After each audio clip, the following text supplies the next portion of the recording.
Why, hello there. Here we are on Mission 1, Lesson 15. Yay, us. Our student objective for this lesson is use place value understanding to fluently decompose to smaller units multiple times in any place using the standard subtraction algorithm and apply the algorithm to solve word problems using tape diagrams.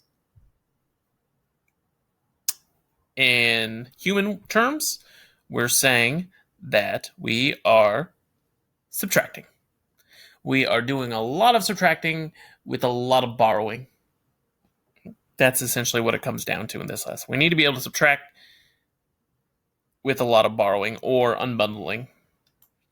Okay, so, and specifically, what changes today when we're adding a little complication, little variable in here for you, is borrowing across zeros. Because you can see here we have multiple zeros. And what does that do for our borrowing or unbundling?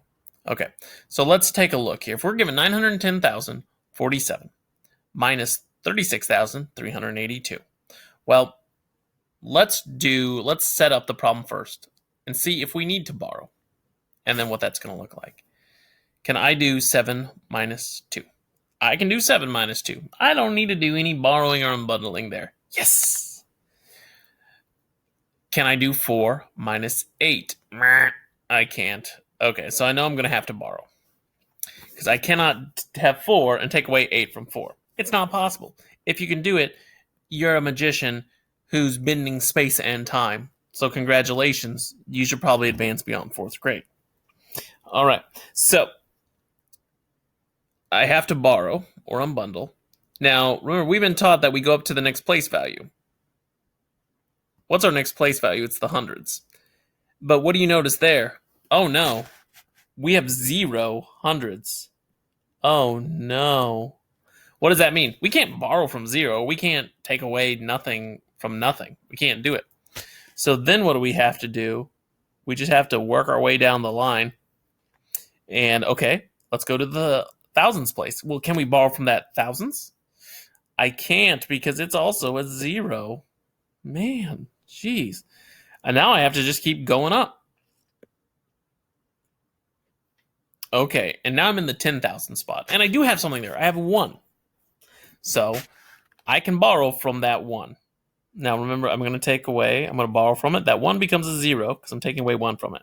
Now, here's the trick. This is a mistake that some of you will make inevitably, and that's fine, but it's incorrect. Some of you will try to say, well, I borrowed from that 1. I'm going to go back here to that 4 and then add 10 to it and make it 14. You can't do that. And the reason you can't do it, because you can't skip. You can only move one step, one place value at a time. That's why when we looked here, we went, okay, nope, can't do it. Move up 1, nope, can't do it. And we just keep moving one step at a time. Same thing. If I borrow from that 1, I can't skip all, and that's in the thousands place. I can't go all the way back down to the tens place.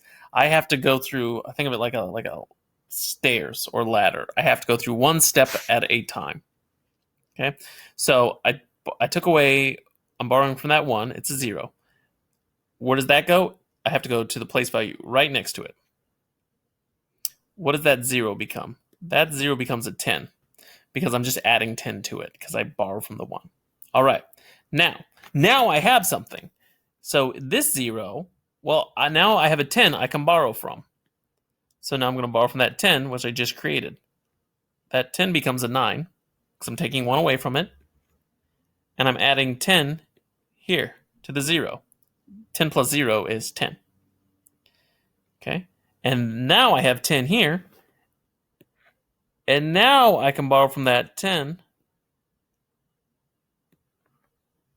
And I take away 1 from the 10, and it becomes a 9. And that 4, I'm just going to add 10 to it, becomes a 14. So notice how I just went through each of those steps. I had to go through borrow, the 0 becomes a 10, then borrow from that 10, it becomes a 9. Boom, that 0 becomes a 10. I had to borrow from it, it becomes a 9. All the way back to that original number I was trying to get, which was that 4. So I could do 14 minus 8 because I couldn't do 4 minus 8. Now, am I ready to solve this problem? No, I'm not ready yet, because let's look. Now I can do 14 minus 8. I'm good to go. Can I do 9 minus 3? Yeah, I can do 9 minus 3. I'm good to go. Can I do 9 minus 6? I can do 9 minus 6. I'm good to go. Can I do 0 minus 3? I can do... No, I can't. Oh, I tried to trick you. I tried to trick you. You can't do 0 minus 3. Because 0 is less than 3. You can't have 0 and take away 3 from it. Can't do it. Can't take away 3 from nothing. So what do I have to do?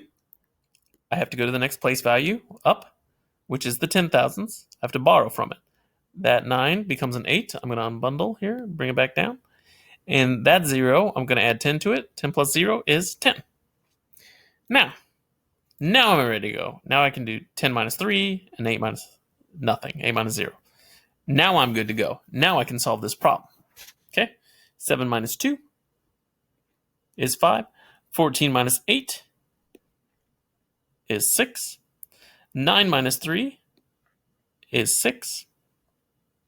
Put my comma. 9 minus 6 is 3. 10 minus 3 is 7. And 8 minus 0 is 8. 873,665. Okay, and that would be my difference for this problem. Again, reminder, difference is the answer to a subtraction problem. The last part of your Tower of Power is going to give you a story problem and then ask you to set up a tape diagram and then solve it. So you're going to get something that looks like this, an equation. Again, your story problem might be different, but it's the same idea that we're going to do with it. So it says Company A earned $130,039 in February. Company B earned $28,284 in February. Sounds like Company A is stomping Company B in terms of sales. How much more money did Company A earn than Company B in February? So it says label the tape diagram to represent this problem. Use a variable for the unknown. So Company A, it tells us, earns $130,039. That's Company A.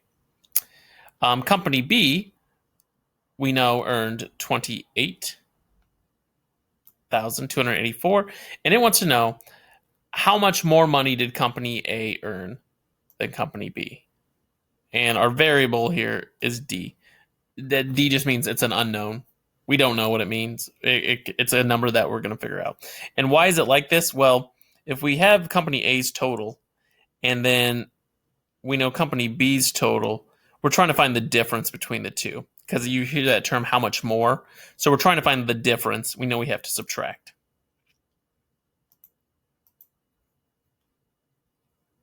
Okay. So then it wants us to solve it. So how do we solve? Well, if we're given one like this, what do you think we're going to do in this, knowing what our objective is today? What was that? What did you say? We're going to subtract it? Yeah, you're right. Congratulations. You did it. But you didn't actually do it yet because we have to actually solve the problem. So then if I look at that subtraction problem, 130,039 minus 28,284. Oh, and what do I notice here if I'm automatically looking? I notice there's a bunch of zeros up here. And it's the same type of problem, borrowing with zeros, that we've been working on this in this lesson, but now it's just part of a story problem. So same process that I did before to solve it. Okay. Can I do 9 minus 4? Yep, don't have to touch it. Can I do 3 minus 8? I cannot. I can't take away 8 from 3, so I have to borrow. Can I borrow from that 0? I cannot. It's a 0. So then I move up to the next place value. In the thousands place, can I borrow from that 0? I cannot. It's a 0. So then I have to move to the 10,000s place. There I finally have a value that I can borrow from. So that 3 becomes a 2. And remember, I have to just work my way down the line. I can't jump all the way back to the tens place to that 3. I have to one step at a time. So that 0, I add 10 to it because I borrowed, becomes a 10. And then now I need to borrow again. A lot of a common mistake that I see fourth graders make is they will borrow and they'll get to this point and they'll put 10 and then they'll just put 10 and then they'll put 13 there. No, you have to borrow from the 10.